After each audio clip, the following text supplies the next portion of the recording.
And we are back. Black and a Half, episode number 115. 115. Moving on up. I like how you repeat it.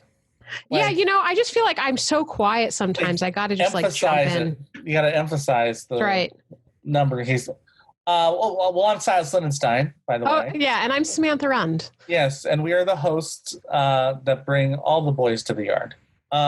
That's right. It's better than yours. Yes. Today is two things. First off, if you're watching the video of this, you can see I'm in a different camera position. So this is all throwing me all off because I've had to switch computers at the last second for this recording. But besides that, we actually had we've had a lot of great guests who've gone on to great big things, but I like to this is almost a dream get of mine to a degree. We had the very funny writer from The Daily Show, the comedian Josh Johnson, on today this week. They reached out to us, which was great. I love not having to call somebody. Yeah, that's a good feeling. Yeah, they're like, no, we want to talk to you, sir. But they had listened to the show, they liked them, they wanted to come on, and so here they are. That even felt better that he said he listened to the show. Yeah, that was pretty awesome. And was like, oh yeah, I'll go on that. It's like, that's sweet. So yeah, he was on the show and he came on and we talked. It was darling. It was darling. It was darling. It was a darling episode. Yeah. We talked to him about the DNC going on, and then a lot of what's going on in New York, the adaptations of comedy in New York, and what it's been like out there doing comedy, and a little bit about his life. It was a quick hour. It's still another quick hour on Black and a Half. But yeah, that was it. We didn't movie review, and here's a little bit of news for you. Movie reviews. Didn't do that segment this time. I'm actually going to drop a separate episode that'll just be talking. I'm reviewing two films for you. One is I gotta see a sneak peek, Samantha. I got to see a press screening of the movie Tesla, starring Ethan Hawke. It's not about the car. It's not. No, it's about. It's a Gattaca remake. Gattaca 2.0? No. Gattaca 2021? Oh no.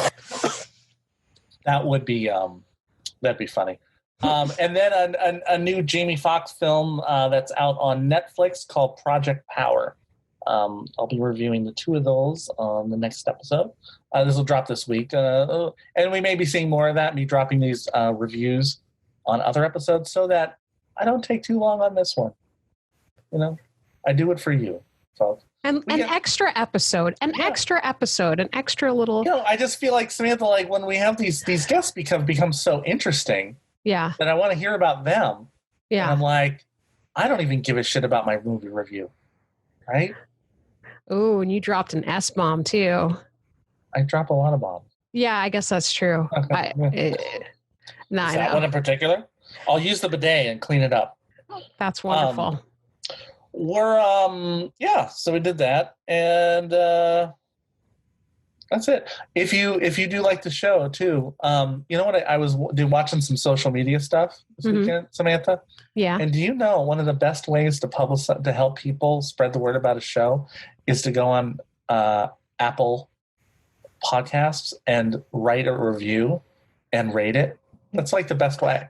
Are you hot dog? Darn tootin'. Yeah. Darn. It's a darling thing to do. It is, actually. Yeah. And, I'm always saying, if there's a favorite line or something we say, please let us know. It would be awesome if you let us know there with a 5-star review. You could even say, I liked Samantha's shirt. Even if you just listen to the podcast. That's right. Even if you just listen to it, you just could feel this good shirt energy. It's a good shirt vibe. It's a good shirt feeling. They're like, I bet it's a pink shirt. I bet she's wearing pink. Do that, share. if you if you want to become a big fan, if you want to join the league, we have a special league. Some people don't know. It's a League of Extraordinary Listeners. You do that by becoming one of our patrons and be going on to patreon.com/black and a half. And you can join our league, which, we'll get special extra benefits once, COVID's allowing us to be outside and stuff. But you'll get benefits, but then you'll also, you'll just be pretty cool. And it starts at $1. Just $1 a month. That's a deal. That's a deal. And a big shout out to the people who have become our Inner Circle members, Tara Widener, Stephen Ward, Keith Nagel. Big thanks to you for supporting the show and making this all possible. Making my dreams come true of getting a daily show writer on here. That's, it's because of you. So thank you. Yeah, and also the other ways to support this podcast is if you are in the Seattle area and looking to buy or sell a home, I can help that out with you during my day job, right? So go to silasgetsreal.com just go to silasreal.com and message me. You can message me here too, silas@blackandhalf.com. It all goes to the same place. Let's be honest. But I'm not the only one. Yeah, I'm not the only one offering great services though, outside of this entertaining podcast. Oh, why? Thank you. You're referring to me. Yeah, you can't see my finger. So darling of you. I actually really like the word darling. I don't hear it that often, so that's why I'm using it so much right now. No, right? You get it. You get it. Yeah. So yes, like Silas was mentioning, I offer, as you may know, performance training. So if you're looking to help improve your life through empowering yourself even more in voice, body, and mind using performance skills for almost anything, right? You can always message me at beyondtechniquecoaching@gmail.com. And I do also have a podcast that I started with that called Beyond Technique with Samantha and 2 episodes out right now. Some awesome guests. We're going to get Silas on eventually, but you hear us right now. Yeah, why bother? Well, I'm not saying that. I'm just saying we're going to... So you don't eat too much right now. Well, I would ask you different questions. They don't want to. It would not be the 7, or do they? They need a little chocolate in their life. They need a mocha. Yeah, this episode is a mocha heavy. It's a mocha-licious episode. It is. It's the title of the episode right there. Mocha-licious darlings. Okay. Yeah. So listen up. Episode 115, Josh Johnson and the Mochalicious Darlings. Stand by to receive our transmission. Stand by to receive our transmission. Are you good for us to be recording now? Yeah. Okay. Because I've been recording. Make sure you're not saying anything you don't want. No. Okay. That would be wild though if I if I just started talking crazy and then I was like, all right, let's get started, just prove I'm a lunatic and then, all right, you guys ready to record?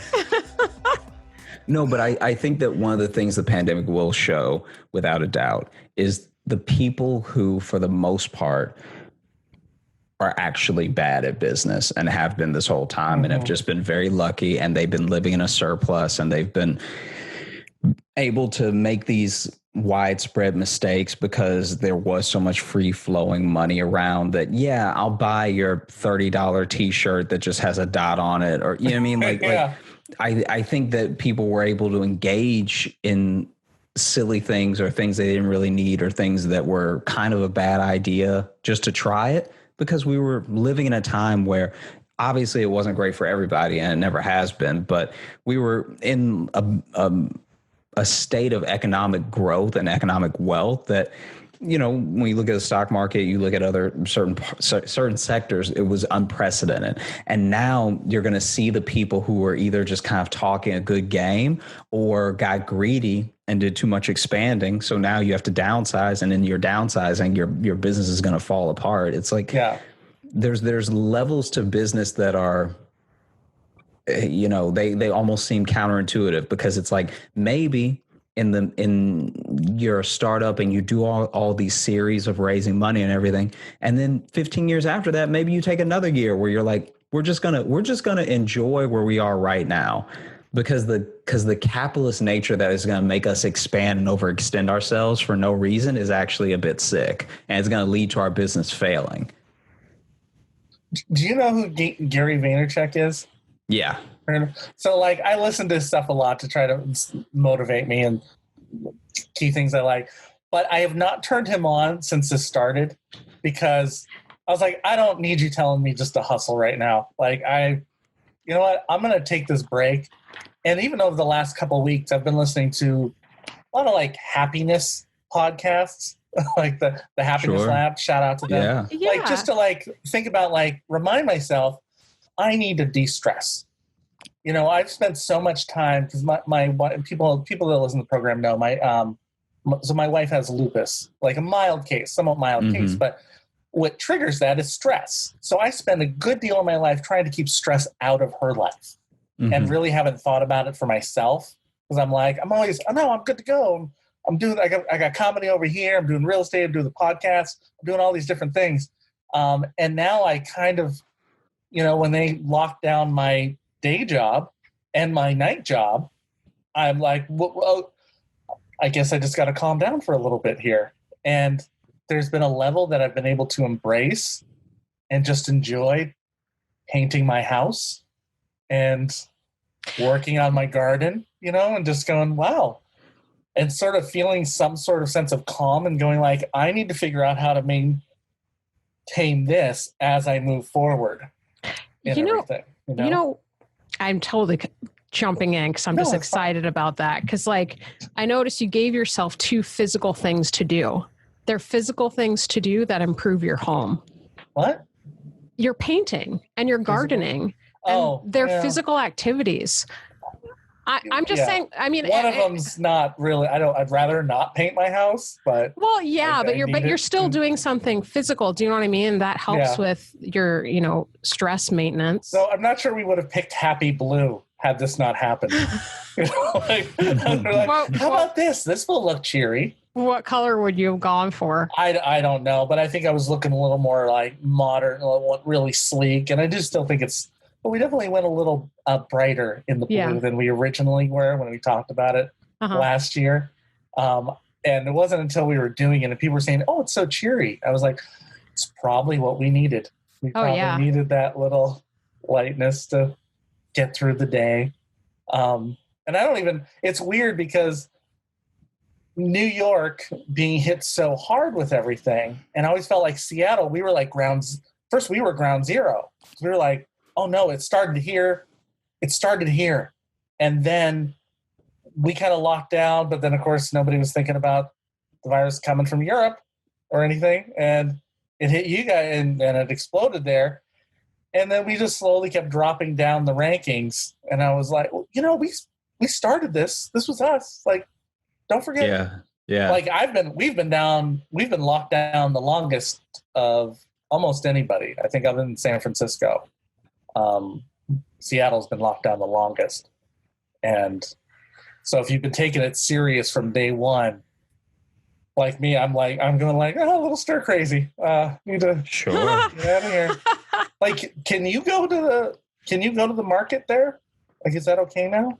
When you say the market, do you mean just any grocery store? The stock market. I don't know what you have. I don't know how you get food in New York. You just you yell at a guy going by in a bike, like, give some bread. I mean, you walk, and then when someone interferes with where you're walking, you yell at them, hey, I'm walking here. And then all types of goods.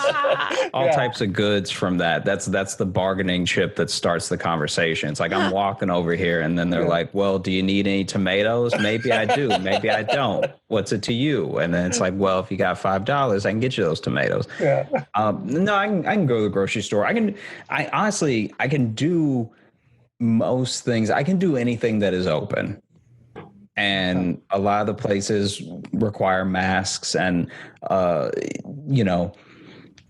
as much protesting has been happening, those protests also are handing out masks and hand sanitizer and different things. Yeah. it's a different world. Like even this Zoom, like Zoom getting normal for everything is weird. I was watching the DNC today, and just watching that is like it's a big Zoom party, and I mean, like I'm surprised how often I still come to the kind of shocked on how just weird it's just a bizarre. Yeah. It is the worst apocalypse that I could have imagined. Like, I love really that you could have imagined. I mean, in that it's so just. Yeah, it's just a war of attrition. Boring. Like, it's just a slow. So we're just gonna bore ourselves, or we're just gonna Zoom and. Imagine if a zombie tried to bite you, but he only had one tooth. It's like, all right, it's terrifying, but also like, oh, when are you gonna break the skin? Like, yeah. And I get what you're saying. I think that I wanted a meteor. I thought it would be a meteor, or I thought, some exciting event would happen. And it's just a slow slide. Yeah.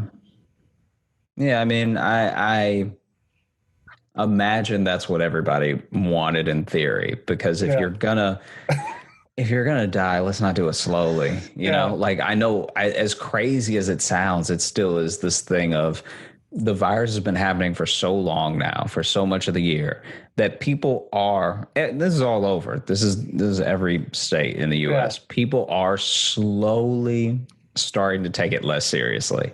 Like obviously there are people who didn't care the entire time, but then now there are people who did all the right things. There was a guy on CNN. There was a guy on CNN today that they were doing all the right things at the start. They were wearing their masks, hand sanitizer, wiping everything down. And then that war of attrition just got to them. And finally they started to be like, well, do I need to wear my mask everywhere? Do I really need to?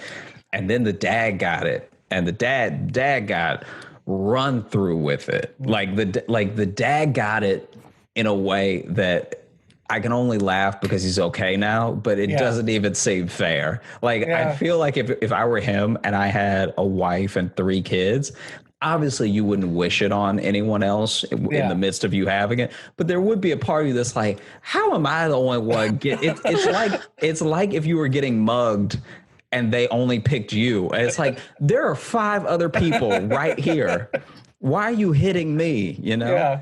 And they did a whole little 2.5-minute video on it because he also stopped taking it seriously because of politics or something. He said something like that. And I was just kind of like, oh, well, that's your problem. Like, it would be different if you were just like, guys, I think I might not be able to get it. Yeah. But the fact that you were like, well, now that it's all political, I'm just not going to wear my mask anymore. It's like, that's actually way dumber.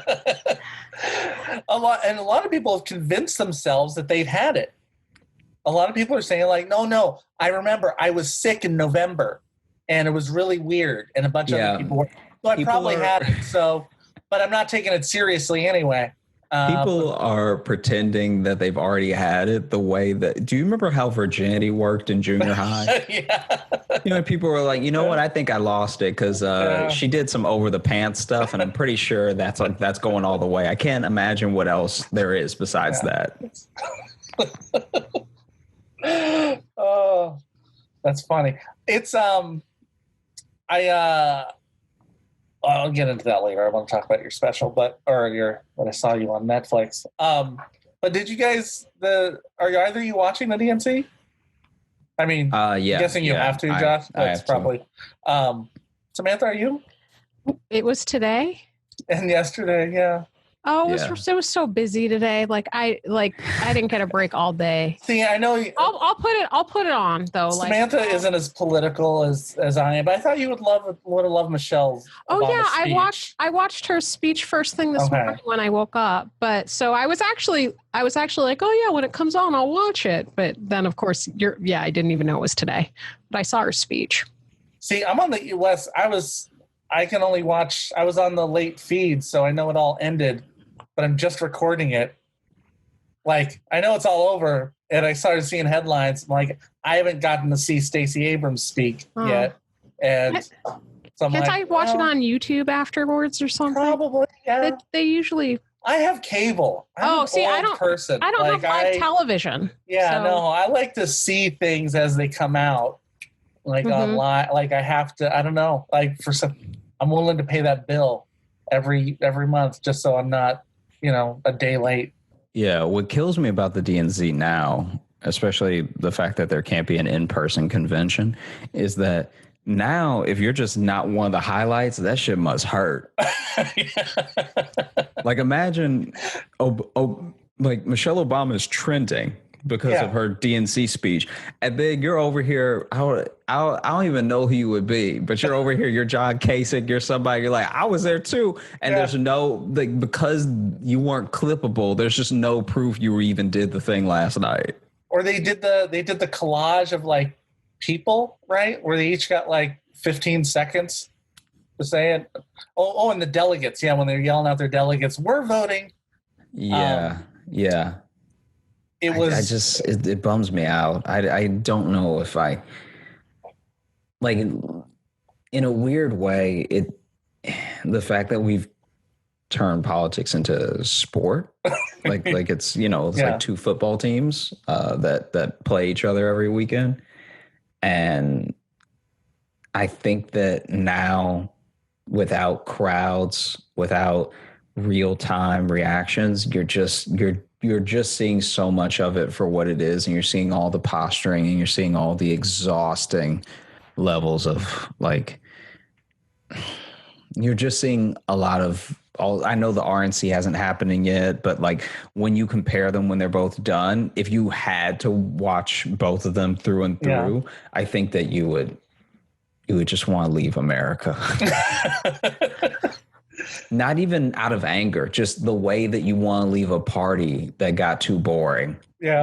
Like back before coronavirus and you're at a party and, 3 people are talking to you and none of them have a good story. And you're like, I just want to walk into the night.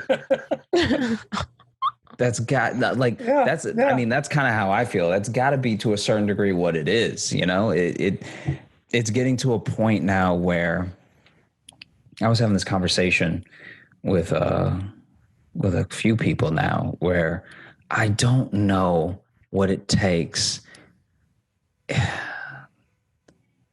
I just don't know what it takes now to be undecided.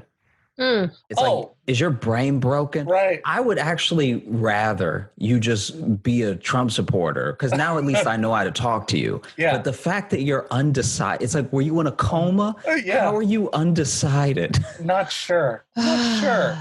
Undecided is the weirdest. Because I can even understand a 2015 undecided voter.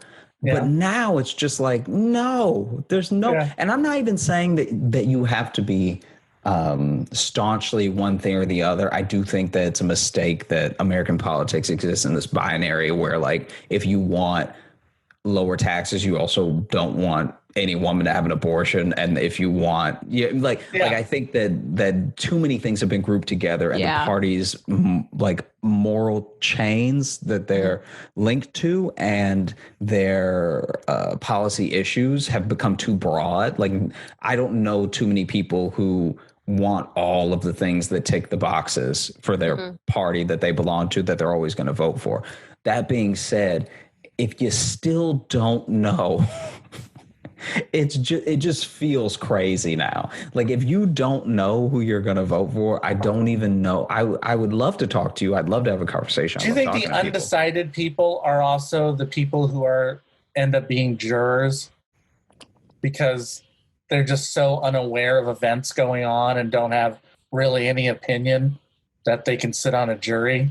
No, I don't think we're lucky enough for those people to be jurors. I think too many people go to jail for way too long for those to be the same people as jurors. Jurors are probably, I don't know who has the time. Everybody I know avoids jury duty. Oh, well. So I don't even know who, I don't know one smart person that's done jury duty unless it was like when they were in vacation. I was going to do jury duty this year. You were?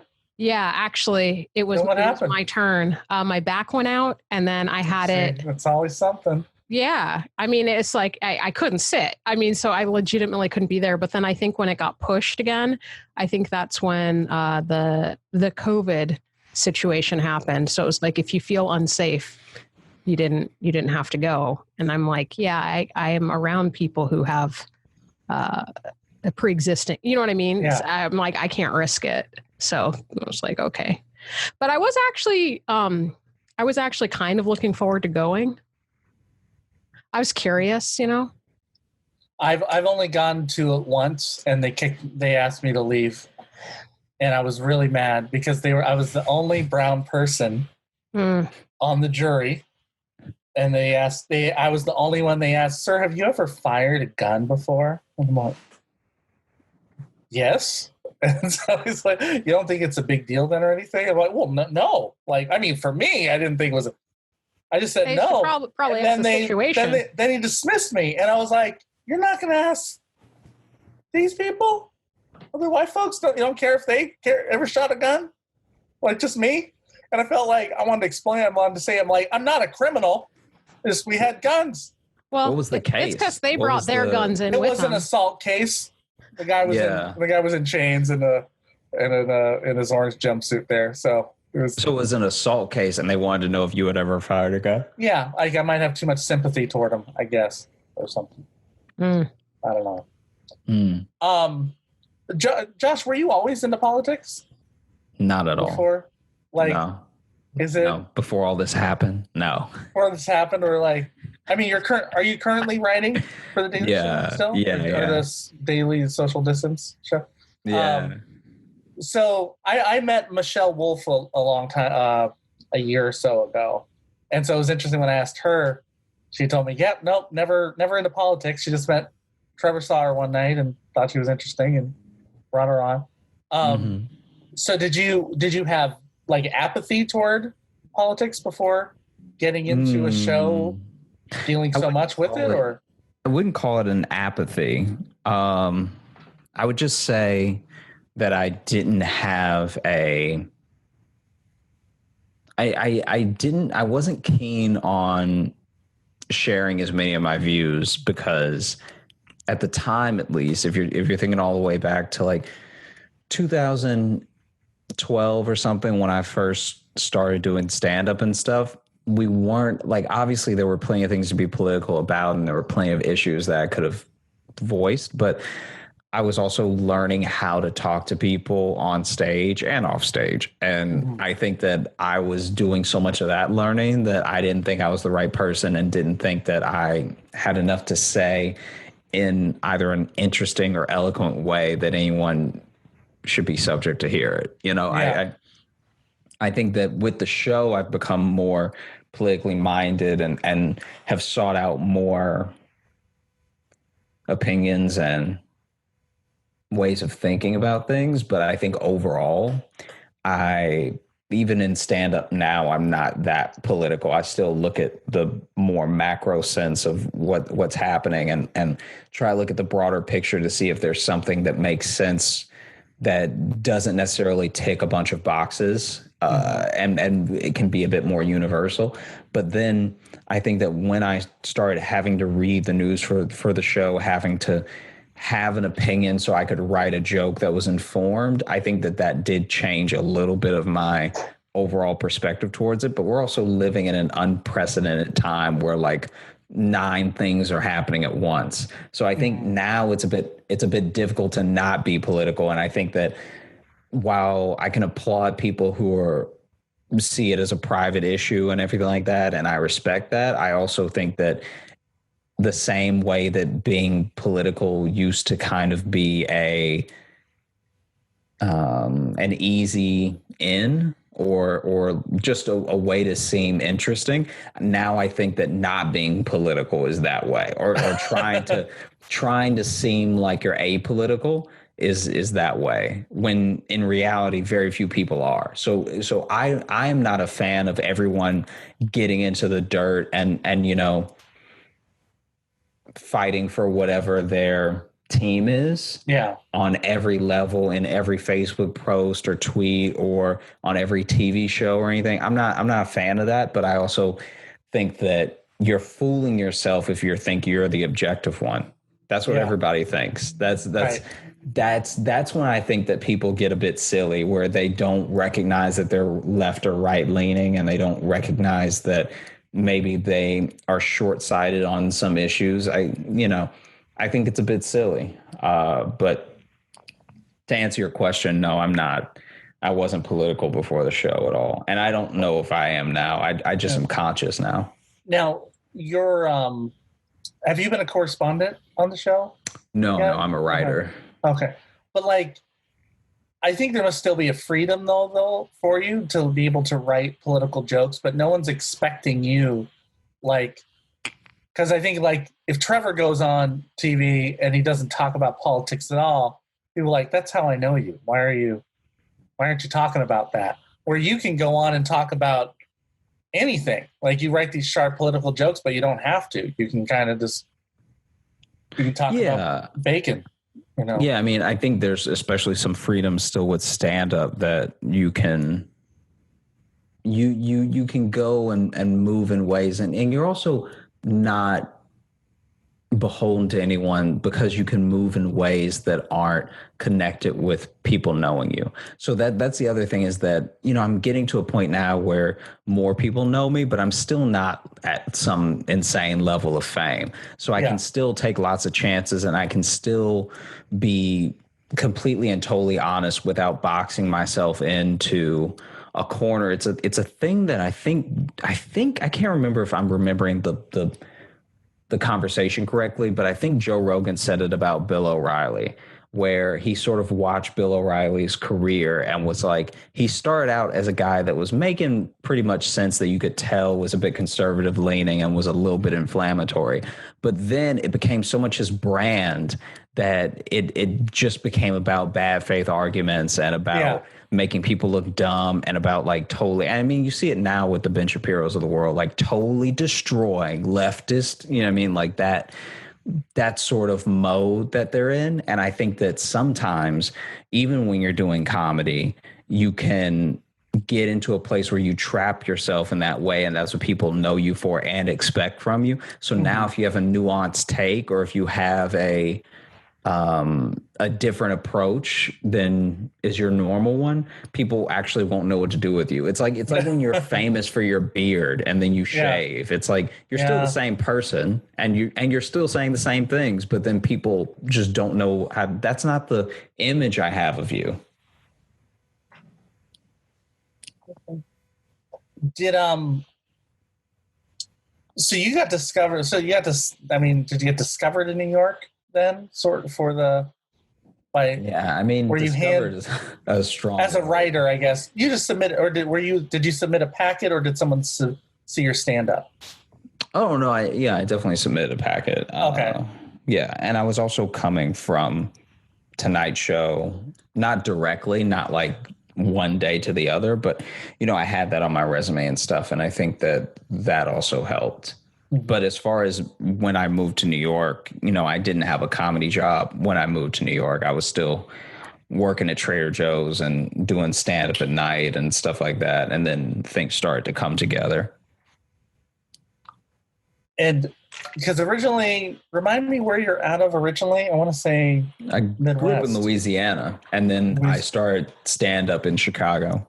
Okay, that's where I heard. Yeah, Chicago.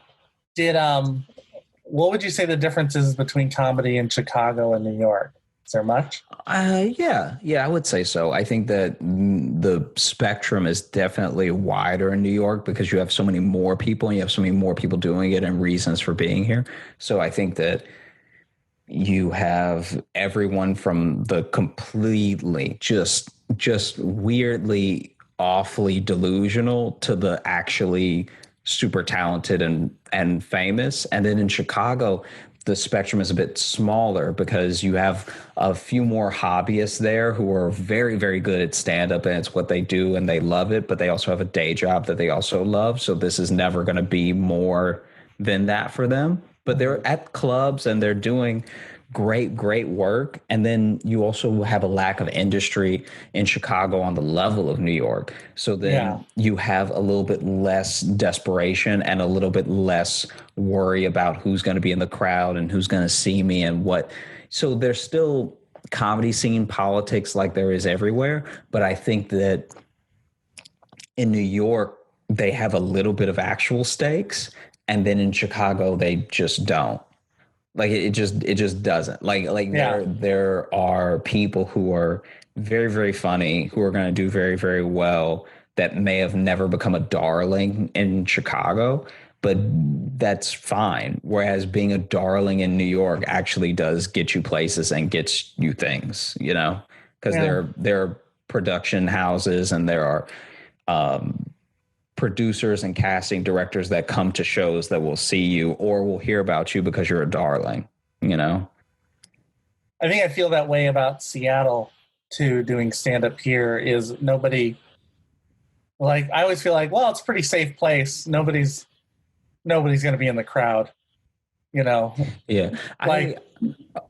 Keep going. I was nobody. There's not. I would be shocked if there was a producer of any film, upcoming in the audience. So I feel safe in that way. But it is nice to, it feels nice to be one of the veterans people on stage there. But and for me, even like, Chicago sounds magical.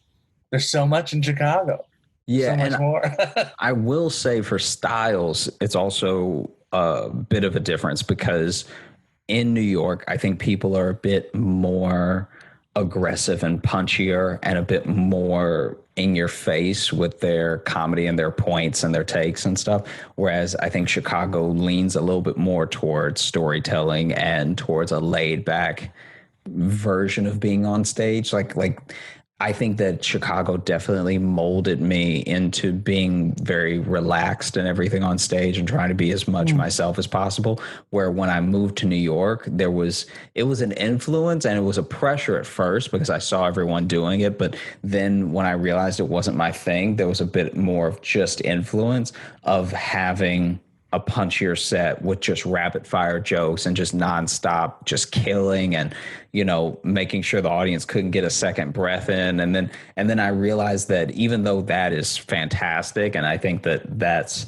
a great way to do comedy, I also think that for a longer set, it's not sustainable and people will actually get bored with you in a weird way. If you try to make every single line of it's crazy because it's counterintuitive. You would think that if someone wanted something, they want the most of it.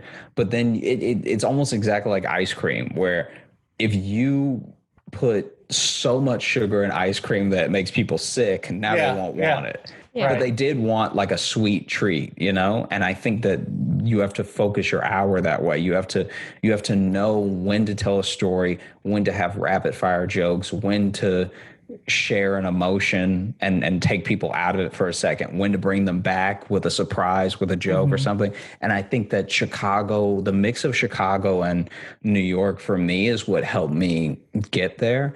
I think that if maybe I had moved to LA from Chicago, I'd almost be too laid back and story oriented. I think that the LA comics that I've seen that I think are very, very funny are also very, this might not be the right word to use, but they're very they create an atmosphere around themselves, Okay. And I think that that's a possibility because of the LA crowds and because of what LA comedy is like. Whereas in New York, if you try to do that, I think that not only will you get heckled, but people will also, even your peers will be like, what the hell are you doing?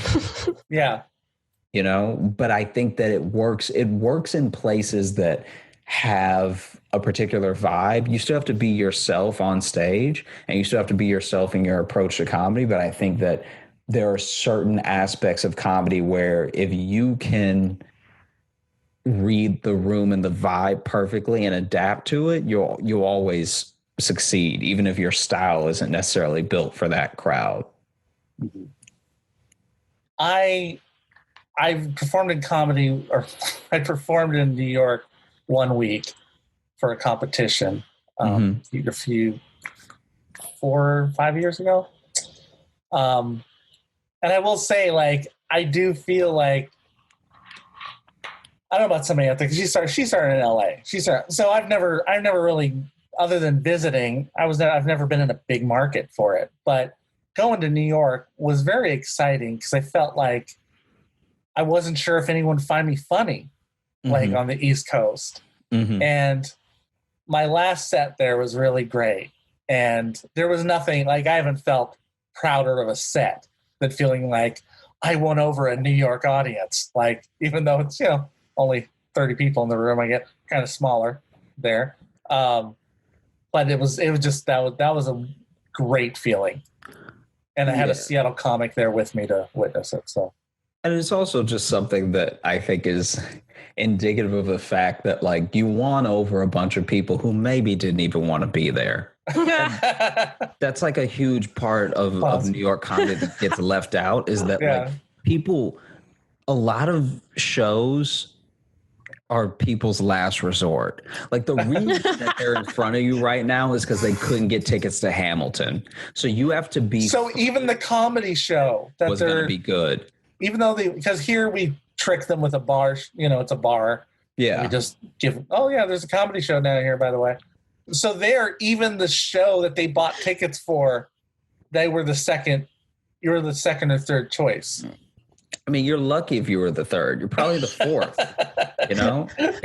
It's speaking to a time before all this where everyone had so many options. But I do think that now we're seeing a little bit more when you talk about a rooftop show that's like socially distant and only so many people can get in and stuff like that. Now we're talking about people who are so starved for comedy that they're almost reminiscent of a LA audience or something, because they're able to get to come to this thing and it's free and it's happening in this cool place and the sunset is in the background and it's like magical to a certain degree. I think that now you're talking about a slightly different audience than that pre-COVID, comedy club audience that has to be barked in. It's like, yo, those people are not, the fact that you had to bark them in should tell you that they're not really here for you. And then on top of that, they don't know you. So then on top of the fact that they didn't mean to come to this show, they also don't know you. So now you have to surprisingly be funnier than Hamilton was going to be amazing. And it's like, who can do that? And how many times can you reliably do it? And so then when you get to that point where you're funny enough to change someone's night around, or you're funny enough to be memorable when people didn't even expect to see you, I think that type of thing is what molds New York comics to the way that you see them, the way that the world gets to experience them, because you're just born out of like terrible times. I think that everyone will thrive in the best conditions. Like whenever people are like, oh, I killed at this sold out show opening for this person who's also very good and popular. It's like, oh yeah, wow, no brainer. You know what I mean? But if you can destroy at a backyard patio show at a nursing home, now I think that you're funny. You're really funny. You're crazy funny. Have you been able to get on stage yet since? Yeah. I've done like rooftop shows. Like, that's kind of what I was talking about is the fact that I'm like, what's this rooftop show? Like, we can't do anything here. Yeah. So basically, if you have like a limited number of people and you can distance yourself in the seating, you can have an event. Even though it wouldn't even really be called an event because it's only happening for like an hour and a half and it's outside, whatever. But there are places now that have rooftop access that, have put out some chairs and stuff pretty far away, and then have a limited number of people they let in at a time. And people have had some shows that way. There's definitely a market for people if they wanted to do the show, but there's not that many that I know of happening right now. So in all of New York, I think I know of like 5. Okay. Did it feel weird to go through? Like, I mean, the first, okay, so I should point out though that the first iteration of shows that I did within this world quasi post lockdown were absolutely terrible. Some of them were in parks, some of them were just outside in someone's backyard. Like it was basically anything that could adhere to the rules as close as possible, but then the rules aren't conducive for great comedy experiences. Yeah. So you're already outside, which means the laughs and the sound is not trapped. Yeah. And then in a lot of these situations, you couldn't have a mic. So then now you're just screaming your joke. And then you're hoping that what's coming back at you is laughter. But then on top of that, it's like you're like, not everyone is here for the show. Yeah. You know what I mean? So now you're in someone's backyard, but then their backyard neighbor isn't here for the show. So it just, at a certain point, just felt like busking. It just felt like I should be juggling or something, you know? And I think that now with a couple more innovative people and venues, it's starting to feel a little bit normal again, where you can go to this rooftop show and there's already people there because they know about it from last week. So now there's a reliable crowd every time who's eager to see the show, who's fun to perform for. Because it also took, I think, audiences a little while to remember how to be audiences, because not only were some of those conditions in the backyard shows and in the park shows not ideal, but you're also talking about trying to do comedy again while a protest is happening in the background. So you're also like, should I even be talking? Should I even be doing this right now? You know? And so I think that the Zoom show transition, like the transition from stand up on stage in the perfect world that we used to live in to Zoom shows to then coming back out into the world and being outdoors, has been a real test of adaptability and of just whether you're willing to stick this thing out. Like, do you want to do stand up that bad? And that was honestly like, it's gonna sound glib, but like the when I was doing those shows in the backyards and stuff, that was the first time that I was like, am I mentally ill? Like, is it really worth all of this to just be in somebody's backyard screaming? Is this a dream or a nightmare? Like, do I really believe in this enough to be putting myself through this? And then, you know, I did it a few times and each one was like a little bit cringier than the last. And then all of a sudden you get your legs back under you and you remember how to do it and you remember how to write, and then audiences are excited to see you. And it all comes back together piece by piece to where now when I go and do an outdoor show, I don't just go do it with confidence. I actually am excited again. Whereas there was definitely a month there, a full month of me being like, I'm not going to quit, but I think it's going to quit on me. I was kind of amazed on how quick people decided, we'll do Zoom shows. We'll do shows on Zoom. Like, and for the most part, they seem like people that they don't do a lot. Like, they don't do a lot of shows, you know, they're on a lot of open mic shows, but they're like this fast. Like you can't, we've been closed for like 10 days. Like, are you that? You can't take a break? I think that sometimes I worry, like, maybe that's I don't have the motivation to do it or something, because I was like, no, I've done, you know, I do film and I do, you know, live theater. Like, even live theater, you can't. I wish I had the time. I wish I had 6 weeks to go rehearse for a play and do that. I love that. Being in front of an audience is incredible for that. You can still do like a 48-hour weekend. Film is you don't get a thrill. I don't get a thrill on set like acting or anything. I don't get that thrill of the live audience. So that's why I was kind of like, I'm not doing the Zoom. I love the whole audience being there. If I can't hear them, it just sounds like it's going to make me sad. I think I'm going to feel the loss of it worse, because now I can just pretend, no, it's like my wife had a baby. I just got to stay home for a while. So hopefully this, I think it's like different. Maybe I can't say for New York, but what I started noticing a bunch of the people that I knew from LA that are doing Zoom shows now, like legitimate. Comics. Yeah. That are, and I don't know. They've definitely, I've seen the higher quality comics doing them now. But. Yeah. Like, I don't know if there was just like a little period before it and I didn't think I would do it at all. I know we had talked about this before. I was like, I can't do it. I knew you would. Well, you knew me better then, because I did. I was in the like the grief stage of like the world, and I just didn't have like the energy and all of the I had to get out of that stage. For a bit. We've talked about spoon theory. Like, you've heard about spoon theory, right? Wait, spoons? No. Oh, so it's like a I heard about it from a friend who learned about it from their therapist. But basically, let's say like you have every day you have like 10 spoons.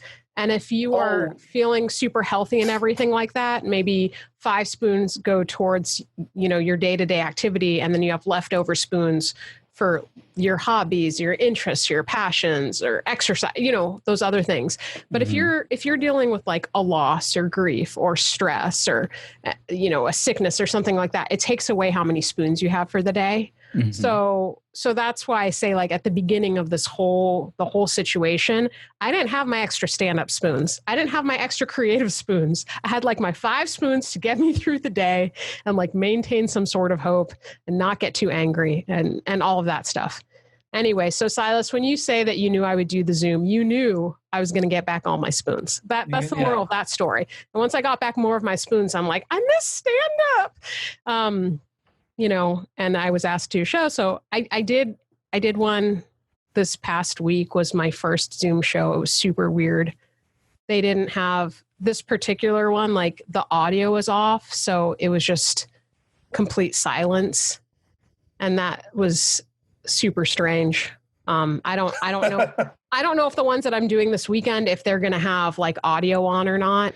Yeah. I mean, you should definitely tell them ahead of time, like, hey, make sure the audience has their mics on, because it's night and day, the experience. It's so weird. And it's also like, there are people who are starting their Zoom shows even now, so they don't know to ask the audience. So they almost think it's better to have everyone muted, so that way there's no hecklers or whatever. Yeah. But then they don't realize that it's like, if there's no laughs now, this is already, a Zoom show is already like half like doing stand-up. Yeah. If there's no laughs, now it's a quarter, like now you're just talking into the abyss. You could have been having these thoughts offline. You could have been talking out loud.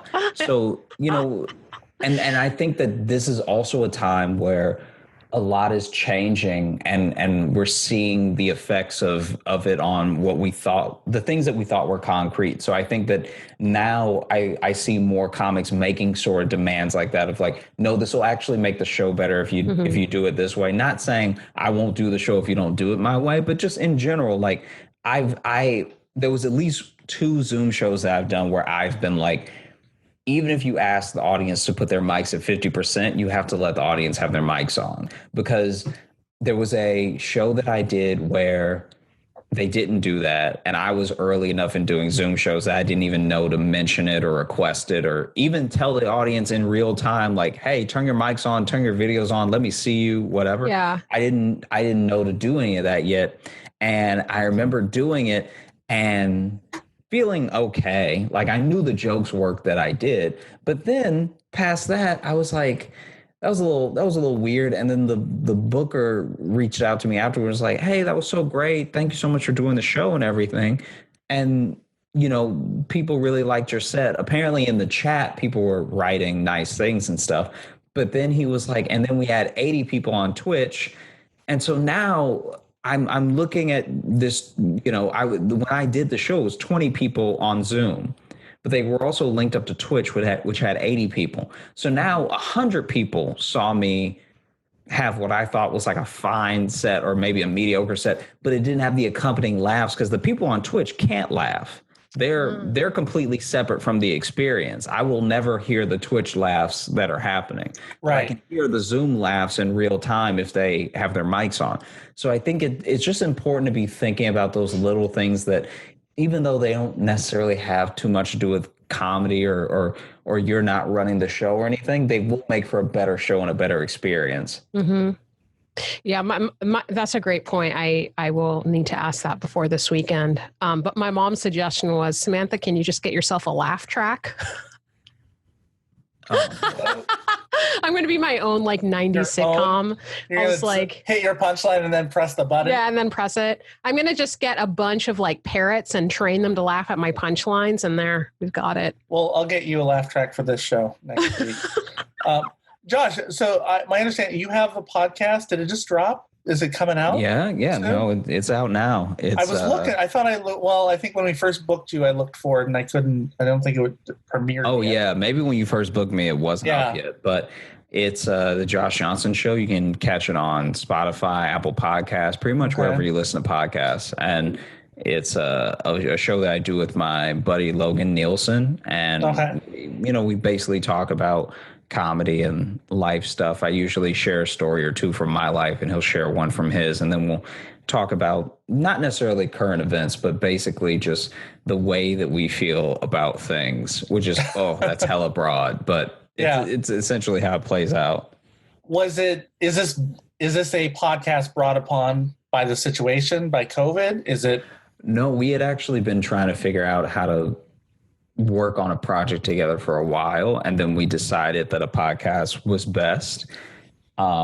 It's definitely fortunate that we weren't decided on like a sketch show or something that we wouldn't be able to do right now. But no, I've really enjoyed it, and he's a great co-host, and he at least helps keep my stories fluid, because he's now someone to ask, like, hey, wait, when did this happen? Because sometimes when you're telling a story, especially when you're telling it from memory, you're just sort of flowing with how it happened in your head, but the rest of the world isn't in your head. So they don't know that the guy also was 6 feet tall. Like, someone needs to get you to point that out, Right. Mm-hmm. And is it just you two? Then it's just us. So down the line we're going to be having guests and stuff, but right now we're enjoying talking out our stories and everything, and just sharing our time on the road together, because we would go on these tours together before COVID started and everything, and I think that it's something that we're also wanting to do whenever the world gets a little bit more back to normal, and the podcast is another way to do that. So we plan on doing live podcast shows when there can be crowds meeting to come to shows. That's very nice. And your Netflix, you're on a Netflix show. I mean, came out I guess 2 years ago, right? Yeah, the comedy lineup. Yeah. That's where I got to don't see get people excited about it. Well, hey, but that's a great thing. You're on a Netflix show actually 2 years ago. Well, I wasn't sure because I thought I had seen. There's so many clips now of everything. Career is waning. No. Well, they put so much out. Like they have a bunch of these specials with 5 or 6 comics on it. Yeah. And sometimes I'm like, I wish they hadn't put them on that one. I wish I would like to see that person's hour.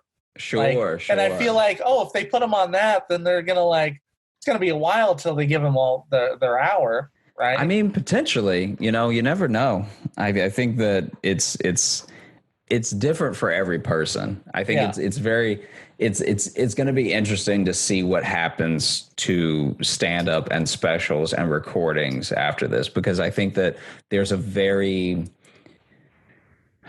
what's the word I'm thinking of? There's just a very formulaic way of going about creating and distributing stand-up that I don't know we will be in the same space to make when we're on the other side of this. I think that you're going to see a lot of people, and this is for better or for worse. I'm not judging when I say it, but you're going to see a lot of people quit, and you're going to see a lot of people that have great stuff not necessarily have the wherewithal to keep at it. And so I think that there may actually be less specials and there may be less comedy just from comedians happening for a little while, because in the interim of all this stuff, it's like you do have to figure out what else you want to do. You do have to figure out something to fill your time, another passion project or something. It's a lot to ask of a person to be writing stand up alone in their room for when the world is back to normal. That's for a year. For a year. Yeah. That's kind of crazy. So, I definitely think that you're going to see a potential mass exodus from stand up for a little while. Because you're also going to have to contend with the fact that there are plenty of people, and I completely understand and support their decision not to. But even in these socially distant rooftop shows and stuff like that, there are comedians who are immune compromised who aren't willing to be a part of even that, and there is going to be this ring rust, so to speak, this like stage rust and this learning curve of how to do stand up in this new world. And there are going to be some people who quit because of that, because they're like, I know how to do stand up and this isn't it, or this doesn't feel good, or this is too different, or whatever. So I think you're going to see layers of people falling off. When the bust happened in the 90s, it was because of a lack of funds. It became hard to make a living as a stand-up. And I think you're about to see a little bit of that as well. I think it's going to be a situation where you're going to have to make a real case for people to use what little disposable income they have on you, and I think that you didn't necessarily have that even in January of this year. You had people like, oh yeah, I'll go to a comedy show because my friend does a little bit of stand up. And now it's a bit more urgent than that. Now it's a bit more like, you're going to have to be very funny. You're going to have to be very convincing that you're going to be funny. You're going to have to make this an experience that I remember, because now the same amount of money that I may be spending on you, or even less than I was spending before, is the stakes have definitely been raised. Mm-hmm. Okay. I know you're 3 hours ahead of us and it's getting late for you out there. I did want to, before we let you go, we do have our 7 questions that we like to ask people the first time they're on the show. And then you can get some, I don't know, it's weird. I was like, well, it's in New York. Usually he'd probably be doing stand-up till 1 a.m. anyway, right? Even ideally, Yeah.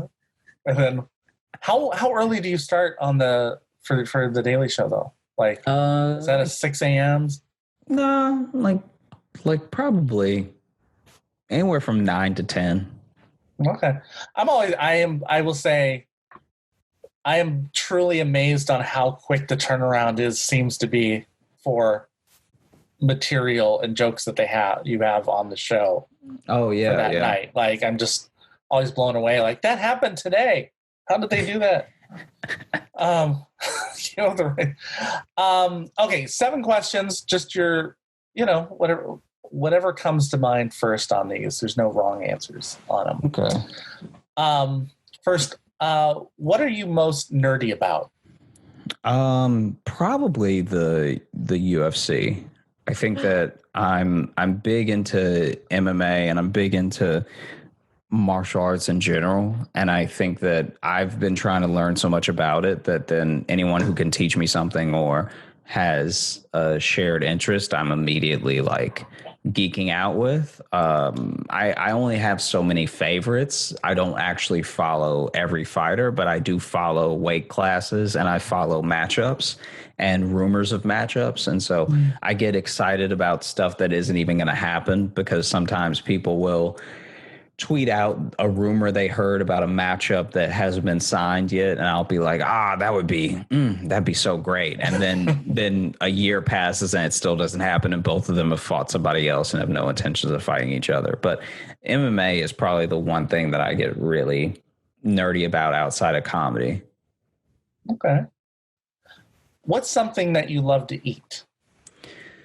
Okay, let's see. So in lockdown, in quarantine, my girlfriend and I have rediscovered pizza.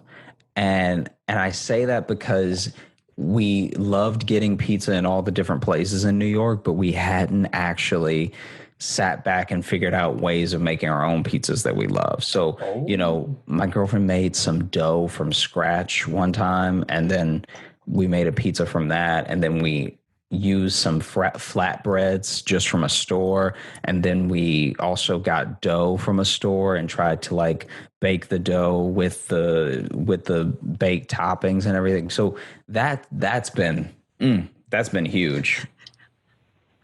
I'm right there. Oh. What's something that you love to drink? So I'm big into pomegranate juice, right? But pomegranate, wow. But I don't always go for the palm, like the actual palm drink, because I feel like sometimes being forced to look at the nutrition facts and see how much sugar is in there, I'm not a huge fan of, even if nothing has been added, right? So I will almost rather, and I love doing, like, it's going to be a big thing that I do a lot now that I'm probably going to be locked down in the winter too, is when it's pomegranate season again, I'm going to get a bunch of big ones. I like to slowly, I don't actually bang the pomegranates out with a spoon like they say to in the YouTube tutorial. Right. I actually cut them into quarters and just slowly massage all the seeds out and everything, make sure I'm not bursting any of them. Then I eat the seeds. Then whatever's left over, I drink that. And that is like, it's literally like the fruits of my labor. It's so delicious because it's the last little bit of all that hard work that I did. Love it. What kind of music do you love? I love like a chill, soulful hip hop. Like I like one of the best examples of it is Kid Cudi's "Man on the Moon" or Kanye West's "Graduation," even "Late Registration" have elements of it. There's something about like a little bit of melody and some smooth raps, and then all of it coming together in a way that's just like a little bit more like soothing. It doesn't have to go as hard as normal rap songs do, and it's not as bouncy and upbeat as your like classic hip hop. Mm-hmm. Okay. What do you love to create? I do love telling stories a lot. I like if I can tell you a story that paints the picture for you the way that it happened in my mind or as close to it as possible. I'm always really jazzed about that. And I really want to make sure that I'm doing that for audiences when I'm performing or when I'm on the podcast. I want to make sure that I'm telling the story in a way enough that isn't just making you laugh. It's sort of like taking you somewhere, you know? What's a game you love to play? Let me think about this.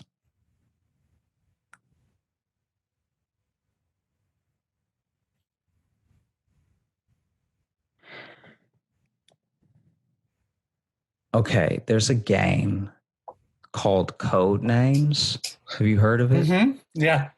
So my girlfriend and I have played Code Names. We actually got it last year and played it on New Year's weekend, and it was so much fun. And so we've played it another time since then, and it always just leads us to interesting conversations, because then sometimes while you're trying to think of a word, you think about something else and you bring it up. And we're usually not playing it with high stakes, so it's mostly just us chatting anyway. But I feel like it always leads us to having good and fun conversations.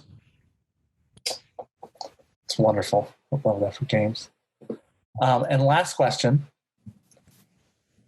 In 100 years, when someone reads your biography, what do you want to be remembered for? I'd like to be remembered as somebody that made art, not just comedy. I think it would be nice that the way that they look back at what I made was a little bit more than just like, oh, that's funny, and that's funny. That's also funny. I think that if I can leave an impression in any way, that's actually going to be huge, because that's the most you can ask for. It's like, you look at, like, do you know who Errol Flynn is? Yeah. Yes. Yeah. It's like Errol Flynn. What? 1 second. Sorry. Errol Flynn was Brad Pitt. He was the Brad Pitt of his day. But then if you look at other people now that aren't film buffs or anything, and you're like, hey, do you know who Errol Flynn is? Like, I don't know. Is that a band? And so a person, it's so hard for a person to be remembered. It's like if you're banking on legacy in that way, you're good luck to you. That's just, I don't even think that's how people work. And it's not anything malicious. It's not that people intend to be dismissive of people's accomplishments and stuff, but it's just also not how we operate. You know, it's like you can hold only a few people at a time, only a few names at a time per industry, per field in your consciousness is all that's going to happen. So when you talk about comedy icons, you have to be at the cusp of changing something forever. And I'll be honest, I don't know if I am, you know? So you have to get to a certain level of fame by the time you're even dead to get to being remembered as you. But then if you look at what the person made, right? So even if you can't name all the actors in it, there are plenty of people who love the movie Escape from Alcatraz, or like, you know, The Dictator, even though obviously if you know The Dictator, you should know Charlie Chaplin's in The Dictator. But still, the overall thing is a piece of work can be relevant years later in a way that a person just can't. Like you, as much as you may love a bygone era's celebrities or comedians or musicians or something, you also can't fully identify with where they were coming from when they made the music, or they wrote the movie, or they starred in the movie. But you can take in the product of their thinking and then resonate with it. And that's the most you can ask for out of people. So I think if someone was reading, you know, my biography and they were like, oh, I didn't know he did that, I think that would be a very sweet thing. That would be dope to know that I made at least one thing that made it through a few generations. Terrific. Josh Johnson, thank you so much for coming on thank here. You for having me. Yeah. And I'll tell you, The Daily Show, I've always said the only reason I would ever have considered like leaving everything I have to go to New York was The Daily Show, like an opportunity there. So this has been getting to have somebody from that, something that's been my favorite show for 10, 15 years, is an honor to have you on thank here. you so much, man. Appreciate it. Thank you for doing what you're doing in this tough time. Yeah, and, thank you for having me. Absolutely. As we said in the beginning of the show, check out the Josh Johnson's podcast. Follow him on Twitter. I think it's Josh Johnson. Oh yeah. So if you want to follow me on any social platform, on Twitter it's at Josh Johnson, on Instagram it's Josh Johnson Comedy, and YouTube it's Josh Johnson Comedy, as well as Facebook it's Josh J Comedy. Oh, great. Terrific. Thank you so much. Thank you so much for having me. This is so much fun. All right. Thank you. Stay safe and healthy. You too. Black and a half.